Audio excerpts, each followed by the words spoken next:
QBitCube digital cryptocurrency trading platform. Nagsimula ako sa $34 sa pagtitrade hanggang naging $100. Naisip ko kailangan ko mag-set ng maximum amount that I can afford to lose.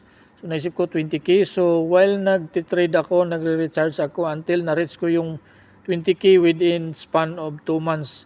After nun, nag-stop na akong mag-recharge. So pinagpatuloy ko lang yung pagtitrade hanggang na-reach ko yung $500.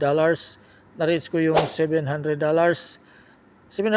is almost 40,000 pesos plus sa pesos. Sa time na yon, kailangan ko kasi ng pera pambayad sa school, pambayad sa bills. So, winidraw ko yung 20k. Ayun, pumasok sa GCash.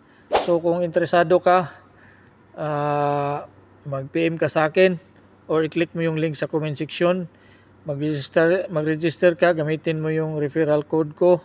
Manood ka ng tutorial sa YouTube paano mag-recharge, paano mag-trade, or mag-PM ka sa akin. And good luck.